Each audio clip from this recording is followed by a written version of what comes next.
Once upon a time, there was a kid named Andy who loved sailing. Andy read and reread a book about a guy who sailed all the way around the world. He thought, how amazing would that be?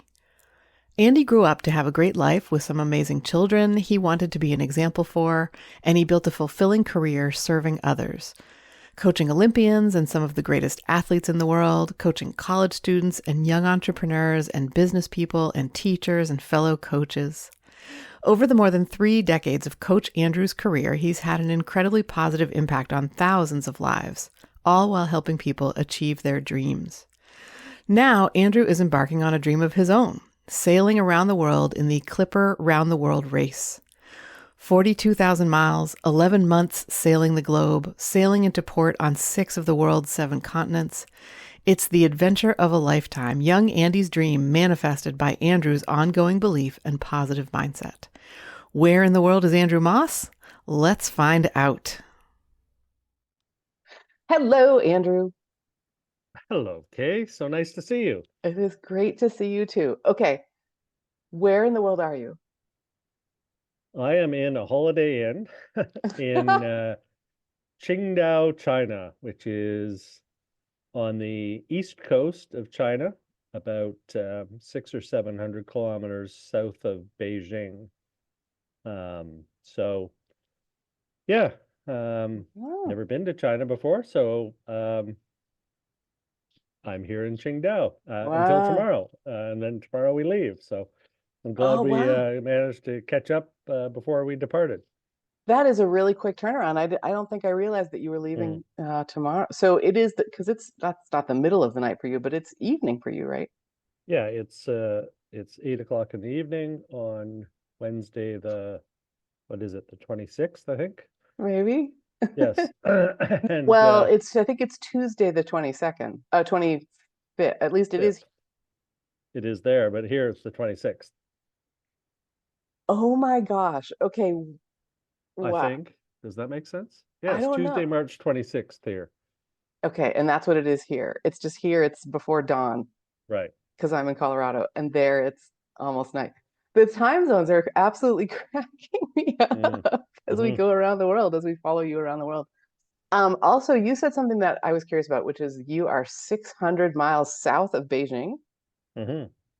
That I didn't realize how, first of all, like watching your progress up China, I don't know, I had thought of China as more of a lateral country. I think Mm. it also is, but it's tall too.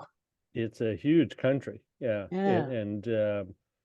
Yeah, and you can go a lot further north than Beijing. But coastwise, I think yeah, I mean you can I don't know the geography of the northern part of China, but certainly from a sailing perspective, there isn't a whole lot further north to go Mm. in the area we are. We've got Korea, South Korea, North Korea to the east of us, and then China. We're in China, and the Yellow Sea is sort of the body of water that separates the Koreas from China. Mm. Um, and then southward is Japan. So we'll go around the bottom of Japan as we head east towards North America. Wow. Oh my gosh. Okay. So much to talk about. Um, so it's interesting. It feels like there's been a lot of like events since we spoke last. So last time we talked was in Ha Long Bay, Vietnam, Mm. which I'm sure seems Hmm. like a century ago to you. And you had some interesting health kind of challenges between now and then, and we're really glad to hear that you're back to 100%. I feel like there was at least one sort of fishing boat net situation. There's there's a lot to this. Will you just take us into it? Sure. Yeah. Well, yeah. I mean, at the time we spoke last time, I was I had sort of very swollen knee and the remnants of a sore back that had started to feel a lot better. But and the sore knee, it looked like it was just sort of inflammation of some sort where I had knocked it or something. And so, we have two doctors on our boat, one retired and one active. And they both gave me the same general advice, which was just rest and some ice and, take it easy for a couple of days, which I did, and took some ibuprofens, and wasn't seeing any progress. And so, it was getting to be 3 or 4 days before departure, and I just kind of made my own decision to go and check myself into the emergency of the local hospital, and make sure that it had a chance to get looked at, and if there was anything I could do to help accelerate the recovery, that I figured they'd be able to help me. Um, they were a little concerned when I got there because they worried that there was a lot of fluid buildup around the knee, and they were worried that there was the potential of infection. So, when I explained to them what my schedule was like for the next little while, Hey, I gotta be on a boat. yeah, I think that heightened their concern. And their suggestion was that I stay in the hospital for at least 3 days, go on a heavy dose of antibiotics, and basically be forced to rest, and see what happened. So that's what we did. I notified my skipper, Mike, and let him know that where I was and what was going on. And then the Clipper people got involved a little bit just to double check that everything was being done properly and all the paperwork was going to be in order from an insurance perspective and all that. And so after 3 days, we did a check again, and there'd been significant improvement. They suggested I stay one more day, which was then the day before departure, basically. And so we did that. And when the doctor came in on the fourth day, he was quite, his opinion was that I should consider staying a few more days. But I explained to him that just practically, there was no way I could do that. I had no way out of Vietnam. I had a visa that was going to expire when the boats left. And I had to get to China somehow. And, even that, my visa for entering China was based on the boat, not flying in or some other means. So he agreed to allow me to leave and gave me some oral antibiotics to stay on for another 5 days. And so I got back to the hotel at about, I don't know, 9 o'clock at night. And then the next morning, I got all my stuff packed up. And then the next morning I was down at the boat, a little bit to the surprise of my crew, that had been sort of hearing little bits of what was going on. But as it turned out, I mean, I did a reasonable job of taking it easy on the sailing trip from Halong Bay up to Zhuhai, which thankfully was a pretty short trip. It was only 4 days. So I was able to rest more than I would normally, for sure, and kept going on the antibiotics. And by the time we got there and had a couple of days of rest, it was starting to get back to full health. And then since then we've sailed from Zhuhai up to Qingdao, which was 9 days, and I had no issues. And it's certainly probably 95% back to normal. Cool.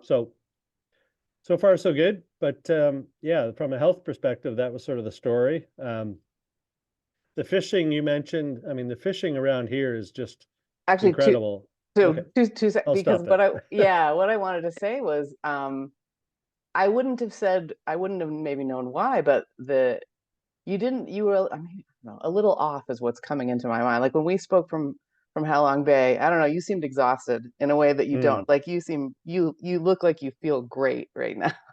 I don't know how true that is, but it seems like there's a difference. Yeah, well, the trip first of all, the trip to Halong Bay was a much longer trip. I think it was like 20 days or so. That's right. But I had, in the last week of that trip, I had slipped something in my back and was out for about 12 hours, just sort of flat on my back for 12 hours before I got up and started moving again. And then the knee was starting to sort of be a bother if I banged it on something or put any pressure on it. So I was more, yeah, like I was exhausted from the sailing, but I was also dealing with some of these health issues. And, in the back of your mind, you're also thinking about, this is not the way I would want my trip to end. Yeah. So you're worrying, and I was probably worrying in the back of my mind because I wasn't really seeing the progress when you and I spoke that I was hoping to Yeah. see. So I Yeah. wasn't really sure what the outcome of that was going to be. So yeah, so And that here we yeah, are. that's a good read of my state of mind for sure. Yeah. Yeah. I think that's really fun about this too, is we get you however you are, right? Mm, Like I think part of the real, I won't say fun because it's not fun to see you unhappy or discombobulated, but it's been so interesting, and I'm so appreciative of you for really being fully here in this conversation, mm, and everyone as we've gone around. It's been really interesting to see this trip and as it's unfolded for you. mm. Yeah. Yeah, well, it is a very unique way to test um, your, humanity, your self-awareness, your self-control, your, like, that, we've talked about mindfulness and how our thoughts create our reality. And, being on a sailboat with a bunch of people you don't know for weeks and months on end is a very, very good way to test how solid those skills are and how ingrained they are. Because I think most of us just naturally create a life that has a certain amount of comfort built into it. We choose the people that we spend time with, we choose the environments we're in, we put ourselves in levels of risk or uncomfortableness that we're comfortable with. This is none of that, right? This is all out of my control, and so it has been a really interesting test and a really good, I think, opportunity for me to grow and to learn more about myself and how I interact with other people. And some of it has been interesting in a positive way, some of it not so much, Mm, and but you got to take it all in and choose what to do with it now. Because yeah, I think it's just uncovering things about yourself that in normal day-to-day life you wouldn't get a chance to know. And mm. I think that's interesting. It's not for everybody, but it's interesting for me to be able to do that. Yeah, yeah. It's there's I think I don't know, an explorer, right? An Mhm. adventurer. Sure. It's pretty cool. Very Yeah. inspiring. So, okay, the actual racing, like in this since we spoke last. Oh, well, so it's two legs, right? Like I feel Hmm. like we switched legs somewhere along the way. Is that true? Yeah, I guess in the language they use in Clipper, it's been sort of two legs, but ultimately we've had two short races to go from Halong Bay to Qingdao because there was two Chinese stops. So the first one was 4 days from Halong Bay to Zhuhai. Mhm. And And that's Zhuhai when the is, new leg started. yeah, and then the new leg started with the race to Qingdao. Um, Mm, yeah, I mean, Zhuhai was an interesting race, with a very, very short, distance. You had to really get positioned well right off the bat. And we did a pretty good job of that. We actually, I thought, sailed really well, but we had a couple of bad fortune in terms of how the weather played out.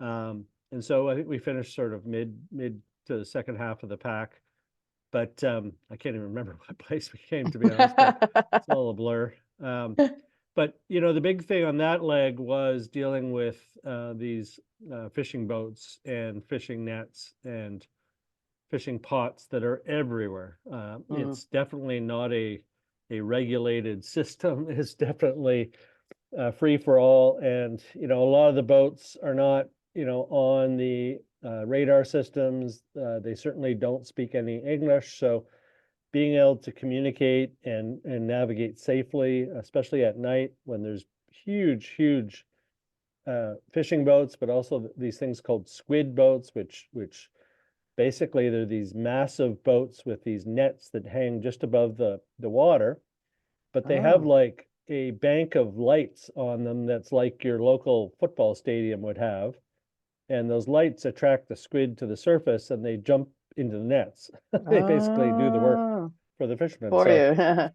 So you see these things coming because of the lights from miles and miles away, but they're massive boats and they're not easy to navigate. And they certainly don't care about us being in their way. So you spend a lot of time avoiding collisions and avoiding Wow. any kind of close interactions. We had a few very close interactions with some fishing boats. And so it was a fairly high stress race, really, considering how short it was, mainly because of those conditions. The sailing itself was fine, and it was quite enjoyable, but the amount of stress and attention to the other details was certainly heightened. Yeah, and then Zhuhai was a very interesting city because it's a very, what I would call a traditional Chinese city. It's an older Chinese city, very not really targeted at tourists or foreigners. So you definitely felt sort of like an awkwardness being there in their space. But it's like half an hour from Hong Kong. So, Oh. we took a bus trip to Hong Kong for the day, and Hong Kong obviously is almost the exact opposite. It's sort of this city that is a worldly city. It's a very European feel, lots of different languages spoken, signage that, is accommodating, and, retail that you're familiar with, and all that kind of stuff. Mm. So it was quite an interesting kind of combination. And then another half an hour the other way is Macau, which is like this weird Las Vegas of China, where it's the only legal place to go gambling. So, and it's like this built up literally like an island version of Las Vegas. Oh, wow. But like very, very high stakes gambling. I didn't go, but some of the other people on the boat went, and they were like, it's like $500 for a minimum bet on a table, Oh my as a gosh. starter. So, it was this very weird dynamic of this very traditional city, bordered by these two kind of weird non-Chinese feeling places. So to be honest, I didn't really love that stop. I found it very difficult to feel very comfortable and to enjoy it too much. Mm. Um, so I wasn't really sure. I think if we had left China and never, gone to another port, I wouldn't have had a great impression of China, both from the experience of getting there, from the fishing boats and all that, but Mm. also just that the vibe of the city. Mm. Um, and then we leave on this 9-day trip up the coast. Okay, So super want quick. me to stop? I do because Sure. because before we go up the coast, there was one thing that was really fun for us to watch, which was I think it must have been the morning you were leaving Zhuhai. There was like this ceremony that was Mm, like it was so much fun. Why you had this I think a traditional everybody's wearing these traditional hats and hmm um there were like drums and dragons and Yeah. like it was really that was really neat. I mean I know nothing of China really other than maybe what we're talking about right here and the Beijing Olympics from whenever they were. Yeah, actually, I'm glad you brought that up because the one thing that I definitely did appreciate about Zhuhai as a stop was that they put a lot of effort into making us feel, special. Like the organizing people Mm. put on a great show. They had ceremonies when we arrived. They had a big awards banquet that was quite fancy at a beautiful, facility. And then, as you said, the leaving ceremony was really well done as well, and we all got these fun hats and the whole thing. So you're right, that part of it actually was well done and was quite enjoyable. Um, and actually that's been consistent in China and in Halong Bay as well, is, they are very grateful to have us there. Part of the reason why is that they've actually been sponsor cities for the race since I think 2017 or 2018. Wow. But the race got stopped in the Philippines the last time because of COVID. So we've never actually come to these cities, to Zhuhai or Halong Bay before, even though they were sponsoring the boats. This is the first time we've actually been able to go. So they've been waiting for these for these events and for us to come, and that certainly was shown, and it was much appreciated by all the sailors for sure. Yeah, yeah, yeah. Yeah. I love that you said that it made you feel special. Like, Absolutely. yeah. Yeah. And then Zhuhai to Qingdao, I mean, had a couple of interesting parts. The first being that we had to go around Taiwan to be able to start heading north. And if you follow the news these days, I mean, China and Taiwan and the rest of the world, there's some interesting things going on politically right now. Conversations about China taking over Taiwan or what have you. So we didn't see any evidence of any of that, but it was certainly like just knowing that dynamic was going on was interesting. Then we headed north. And this is things got really interesting because as we headed north from Taiwan, there are some islands that were part of World War II. They were part of sort of the Japanese-American interactions in World War II. And now some of these islands are sort of disputed territory. And so we had no idea about this as we were sailing along, but we were maybe, I don't know, 25 or 30 miles from these little islands that didn't look like anything on the chart. And all of a sudden we started getting radio calls from the Chinese Coast Guard. And they were basically telling us that we were approaching Chinese territory, and we had to maintain like a 12-mile distance away from these islands, which in normal clipper sailing, we're allowed to go within 3 miles of any land. But they were insisting it was going to be 12 miles. But then like 2 minutes later, the Japanese Coast Guard came on and said, no, you're fine. You can go wherever you want. And then the two of the Coast Guards started arguing with each other on the radio. Oh my goodness. So all of this is going on, and we're not thinking too much about it. But then all of a sudden, there's helicopters flying over top of us. And in the middle of the night, we had like a Navy warship come up like within 100 yards of us as we're sailing along with these floodlights on our boat. We had drones flying over top of the boat. Wow. And it was quite surreal because we had followed the instructions. We were 20 miles away from this island. We were minding our own business, just sailing along. We had permission to be in these waters. We had destination that we notified the Coast Guard of.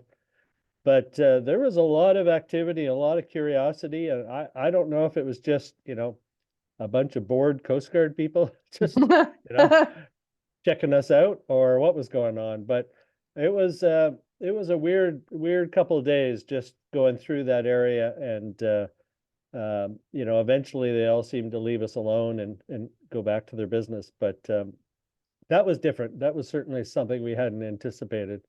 Wow. Yeah, and then we sailed into Qingdao. We had a nice race. We were right in the mix at at different times, and pretty pleased with how we performed. Yeah, and then I mean Qingdao as a destination has been very, very different than Zhuhai was. It was the host city for the sailing events at the Beijing Olympics. So it's a city that has sort of some history around being, welcoming tourists and welcoming international people. It's used sailing as its sort of brand. It's building itself as the sailing city of China. And so there's a lot of activity around the waterfront and the harbor. Beautiful facilities from the Olympics that they've built upon even further. But the city itself is like a very modern, clean, dynamic, very North American and European vibe to it. Like very capitalistic. You see, entrepreneurs everywhere. You see, yeah, just like a very normal feeling big city. I think it's probably a couple million people, but it's just got a really interesting vibe that the city clearly is trying to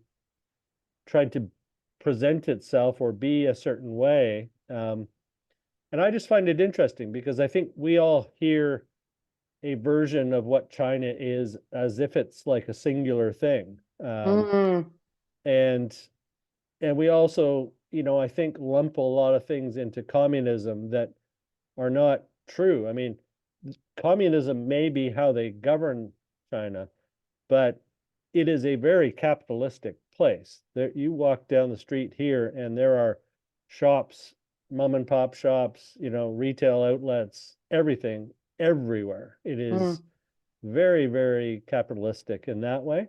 And yeah, so for me, it's sort of presented China in a much more balanced way, I think, and understanding that they've chosen a way of governing that's different than what we're familiar with. But for the average person on the street, there's a Starbucks around the corner. There's a great selection of restaurants to go to. There's retail shopping everywhere.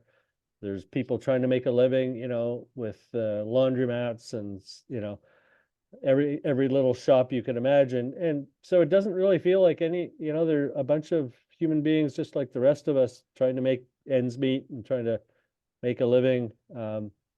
It just happens their government operates in a different way. And I mean, obviously there's some things in the history of China that are very, very different than the history of our countries. And I think a lot of them are really fascinating. When you're here and you start learning about the history of the country, it's a really interesting place. So I'm glad we've had 2 stops to see, to see Zhuhai, to see Hong Kong, but also to see Qingdao, because to me, it's given me a much richer sort of understanding of what China is, and I feel a much more informed human being, as a result, which I think is great.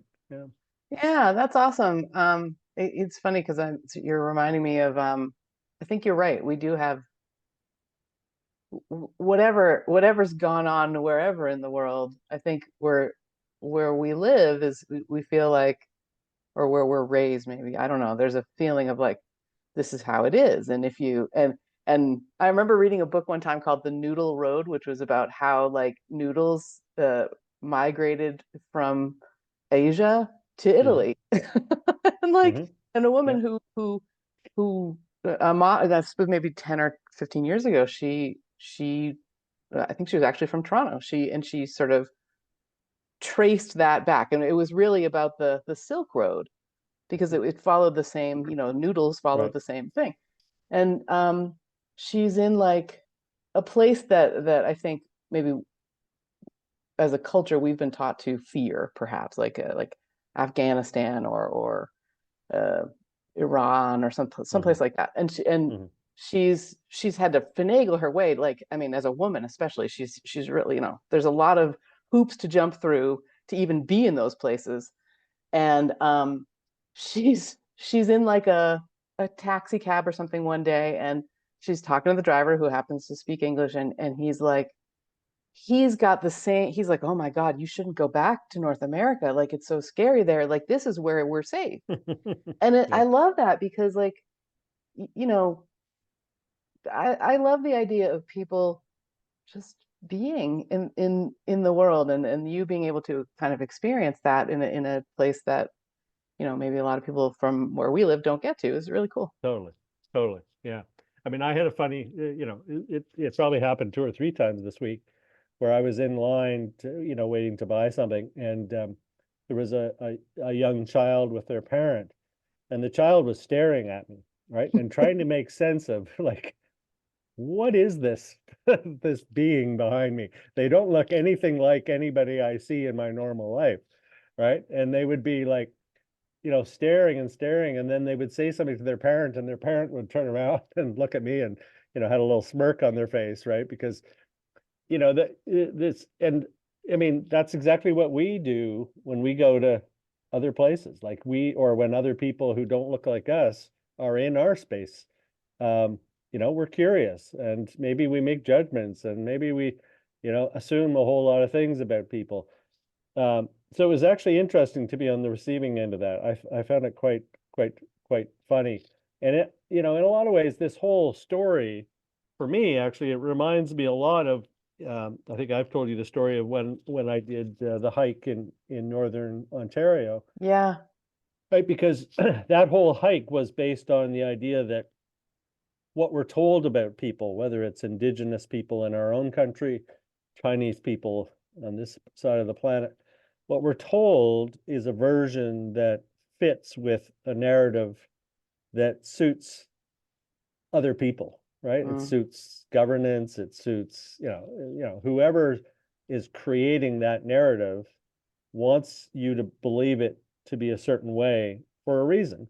And unless you get off your tough and go and see it yourself, I think it's very easy to just fall for that. And this whole trip, from seeing South America for the first time, I've been to South Africa, so I had a sense, but seeing it now also through the lens of being an adult now, and then this whole trip, around Australia and through Asia, it's just a reminder of what an interesting planet we have.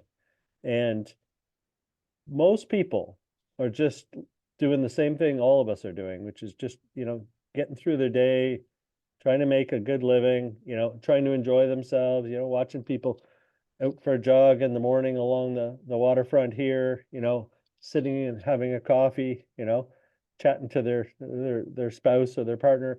Like, it's all the same stuff going on. And I haven't met one person that made me feel I wasn't welcome, even if they might have been awkward about why I was, in their country or in their city.